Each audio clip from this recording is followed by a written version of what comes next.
নমস্কার বন্ধুরা, আজকে আমি একেবারে ইউনিক একটা রেসিপি নিয়ে আপনাদের মাঝে হাজির হয়েছি। এই রেসিপিটি ভীষণ সুন্দর, এত টেস্টি হয় যে একবার খেলে এর স্বাদ মুখে লেগে থাকবে, ভুলতে পারবে না, এত সুন্দর হয়। এটা কাঁকরোলের মতো দেখতে ঠিকই, কিন্তু এর একটা নাম আছে যেটা আমরা সঠিকভাবে আমি জানি না। আমি এগুলোকে আমাদের বাড়িতে এগুলোকে দেশি কাঁকরোল বলে থাকি। এগুলো একদম গুল্লির মতো ছোট্ট ছোট্ট হয়। এর স্বাদ এবং টেস্ট এত সুন্দর হয়, একবার যদি বানাও মুখে কিন্তু স্বাদ লেগে থাকবে একদম 10 দিন পর্যন্ত। এত টেস্ট এবং এত সুস্বাদু এই সবজিটি, এত ভালো লাগে। আর এটা কিন্তু বাজারে সবসময় অ্যাভেলেবেল পাওয়া যায় না, খুব রেয়ার পাওয়া যায়। আর এটা যখনই বাজারে আসে আমার হাজব্যান্ড দেখতে পেলেই কিন্তু নিয়ে আসবে, কারণ এর স্বাদ এত টেস্ট যে একবার হলেও বানিয়ে দেখবেন বন্ধুরা, খেতে ভীষণ ভালো লাগে। নমস্কার বন্ধুরা, আমি রূপা, ব্লগস উইথ রূপা চ্যানেলে আপনাদের সবাইকে স্বাগত জানিয়ে আজকে দারুণ একটা সুন্দর রেসিপি নিয়ে আপনাদের মাঝে হাজির হয়েছি। যদি ভালো লেগে থাকে অবশ্যই কিন্তু ভিডিওটিতে একটি লাইক দিয়ে কন্টিনিউ করবেন। ভীষণই সুস্বাদু একটি রেসিপি, গরম গরম ভাতের সাথে কিন্তু একেবারে অনবদ্য। এত টেস্ট আর এত সুন্দর হয়, একবার হলেও বানিয়ে দেখবেন। আর যদি বাজারে এই সবজিটা পেয়ে থাকেন অবশ্যই কিন্তু নিয়ে এইভাবে একদিন বানিয়ে দেখবেন, ভীষণ টেস্ট হয়। তো চলুন আর বেশি না দেরি করে আজকের এই সবজি রেসিপিটি আমি কিভাবে বানিয়ে নিচ্ছি সম্পূর্ণ আপনাদের সাথে শেয়ার করছি। আমি কাঁকরোলগুলোকে কিভাবে কেটেছি সেটা সম্পূর্ণ আপনাদের সাথে শেয়ার করে দেখিয়ে দিয়েছি কীরকমভাবে কাঁকরোলগুলো কাটতে হবে। আর যেহেতু এগুলো ছোট্ট ছোট্ট, এই কারণে আমি 4 টুকরো করে নিয়েছি। আর এপাশে তার সাথে দিয়ে দেব একটা মিডিয়াম সাইজের আলু। আর আলুটাকেও আমি একদম চৌকো চৌকো করে কেটে নেব। যেমন আমি কাঁকরোলটাও ব্যাস 4 চৌকো করে কেটে নিয়েছি, মানে 4 টুকরো করে নিয়েছি, সেই রকম আলুগুলোকে একটু বড় বড় করে কিউব কিউব করে কেটে নেব। তো আপনারাও চাইলে এর থেকে যদি আরেকটু বড় পরিমাণেও রাখতে চান কাটাটা আলু, সেক্ষেত্রেও রেখে নিতে পারেন, কোনো অসুবিধে নেই। তো আমি যেমন কাঁকরোলটা রেখেছি সেই মতোই কিন্তু আলুটাও একই রকমভাবে ডুমো ডুমো করে কেটে নিয়েছি। আর আমি এটা কাঁকরোলই বলছি কারণ আমি এর সঠিক নাম জানি না, আমরা এগুলোকে বলে থাকি দেশি কাঁকরোল। এগুলো এই বর্ষার সিজনেই পাওয়া যায়। এগুলো একদম মানে খুব ছোট্ট ছোট্ট, আর মাঠে ঘাটে ঠিক গ্রামের দিকে পাওয়া যায় এই জিনিসটা। ভীষণ ভালো একটা সবজি, খেতেও ভীষণ ভালো লাগে। এর স্বাদ বড় কাঁকরোলের থেকে দ্বিগুণ পরিমাণে বেশি, ভীষণ সুন্দর টেস্ট হয়। এই কাঁকরোলগুলোকে আমি এবার ভেজে নেব। আর ভেজে নেওয়ার জন্য আমি গ্যাসে কড়াই বসিয়ে তেল গরম করে নিয়েছি। আর সেই তেলের মধ্যে অল্প একটু হলুদের গুঁড়ো দিয়েছি, যাতে কাঁকরোলটা যখন ভেজে নেব কালারটা বেশ সুন্দর আসবে। আর একটু অল্প এখানে নুন দিয়ে দেব, তাহলে কাঁকরোলগুলো ভেজে নেওয়ার সময় কাঁকরোলের ভেতরে নুনটা বেশ ভালো মতো ঢুকবে, আর কাঁকরোলগুলো ভাজাটাও বেশ সুন্দর হবে। নুন হলুদ দিয়ে ভেজে নিলে কাঁকরোলের স্বাদটাও বেশ ভালো লাগবে। দিয়ে এবার কাঁকরোলগুলোকে একটু এপাশ ওপাশ নাড়াচাড়া দিয়ে হালকা একটু লালচে লালচে করে ভেজে তারপর তুলে নেব। তো কাঁকরোলগুলো কী পর্যায়ে আমি ভেজেছি সেটা নিশ্চয়ই দেখেই বুঝতে পারছো। ঠিক এই রকম পর্যায়ে কাঁকরোলগুলোকে ভেজে তুলে নিতে হবে, এর থেকে আর বেশি লালচে করার দরকার নেই। এবারে ওই তেলের মধ্যেই ডুমো ডুমো করে কেটে আলুগুলোকেও আমি ভেজে নেব। এবার আলু আর কাঁকরোল দুটোকেই বেশ ভালো করে ভেজে নিচ্ছি। কাঁকরোলটা ভাজা হয়ে গেছে, এবার আলুগুলোকেও একটু হালকা হালকা লালচে করে ভেজে নেব।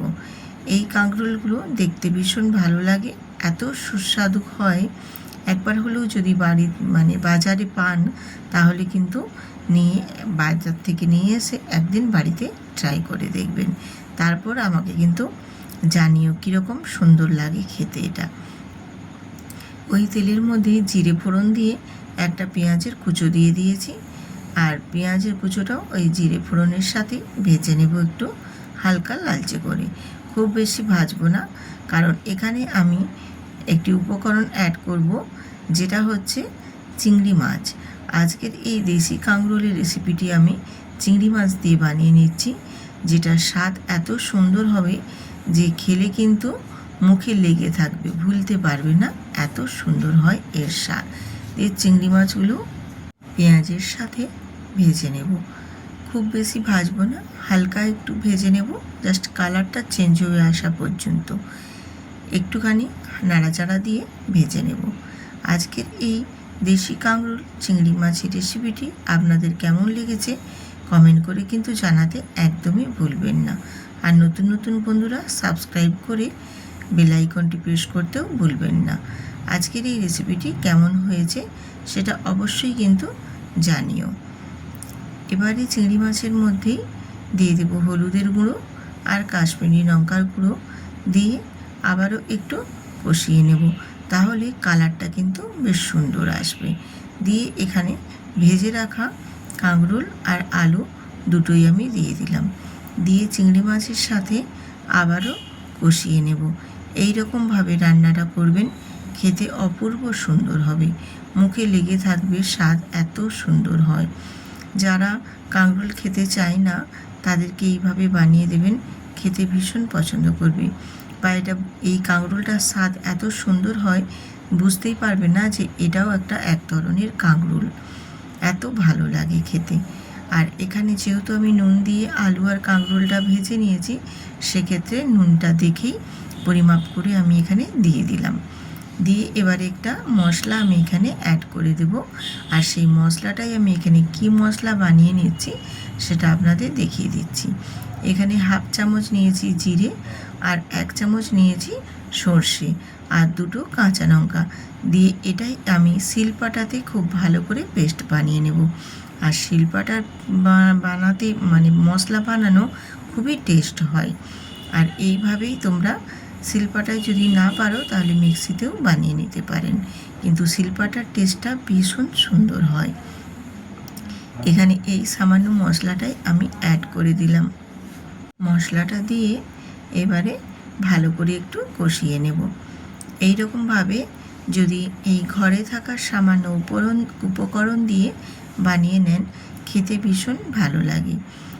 খুব বেশি যে মশলা লাগবে তাও না, আর কি মশলা যে লাগছে সেটাও তোমাদের দেখিয়ে দিলাম। দেখো, বেশি কিছু না, সামান্য জিরে আর সর্ষে বাটা দিয়ে এত সুন্দর একটা রেসিপি আপনাদের সাথে শেয়ার করেছি।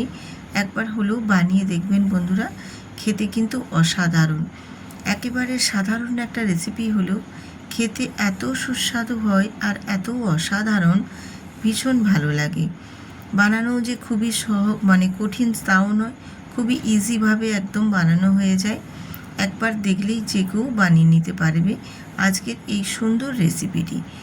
সব কিছু দিয়ে দেখো বেশ কষানোর পরে আমি একটু ধনেপাতাও দিয়ে দিয়েছি অল্প করে, ধনেপাতার ফ্লেভারটাও ভীষণ সুন্দর লাগে। দিয়ে কষানো হয়ে যাওয়ার পর এখানে পরিমাণ মতো জল দিয়ে ফুটে আসা পর্যন্ত অপেক্ষা করে নেব। বেশ দেখো একদম ফুটে এসেছে। এবারে আমি একটা ঢাকনা দিয়ে কিছুক্ষণ রান্না করে নেব। কিছুক্ষণ রান্না করে নেওয়ার পর তারপর ফিরে এসে তোমাদের দেখিয়ে দিচ্ছি। দেখো গ্রেভিটাও বেশ সুন্দরভাবে কমে গিয়েছে, আর সবজিগুলোও বেশ সুন্দরভাবে সেদ্ধ হয়ে গেছে। এই রকমভাবে রান্নাটা করে নেবেন, খেতে ভীষণ সুন্দর হয় এবং ভীষণ টেস্টফুলও হয়। আলুগুলো আমি দেখো একটু খুন্তি দিয়ে চেপে দেখিয়ে দিচ্ছি, বেশ সুন্দরভাবে কিন্তু আলুগুলো সেদ্ধ হয়ে গেছে। আলু আর কাঁকরোল দুটোই বেশ সুন্দরভাবে সেদ্ধ হয়ে গেছে একদম। এবারে একটু নাড়াচাড়া দিয়ে দেব, দিয়ে তারপর এখানে নামানোর আগে আমি এখানে কয়েক দানা চিনি অ্যাড করে দিচ্ছি। চিনিটা দিলে খেতে ভীষণ ভালো লাগে, যেহেতু এখানে সবজি আছে বেশ ভালো লাগবে খেতে। মিষ্টি স্বাদ হবে না, কিন্তু স্বাদটা ভীষণ সুন্দর আসবে। দিয়ে একটু নাড়াচাড়া দিয়ে আবারও একটু কিছুক্ষণ কুক করে নেব, খুব বেশিক্ষণ নয়, আবারও হয়তো মিনিটখানেক আমি রান্নাটা করে নিলাম। রান্নাটা করে নিয়ে তারপর এবারে গ্যাসটা অফ করে আমি নামিয়ে নেব। তারপর আপনাদের দেখিয়ে দেব যে এইভাবে দেশি কাঁকরোল রান্না করলে কতটা সুস্বাদু আর কতটা সুন্দর হয়। আমার রান্নাটা হয়ে গেছে কমপ্লিট। গ্যাসটা অফ করে 2 মিনিটের জন্য স্ট্যান্ডিং টাইমে রেখে দিয়ে তারপর দেখিয়ে দিচ্ছি। দেখো কত সুন্দরভাবে রান্নাটা হয়েছে। কালারটাও যেমন সুন্দর এসেছে, দেখতেও কিন্তু ভারী সুন্দর হয়েছে। একবার হলেও বন্ধুরা এই রকমভাবে দেশি কাঁকরোলের রেসিপি বানিয়ে নেবেন।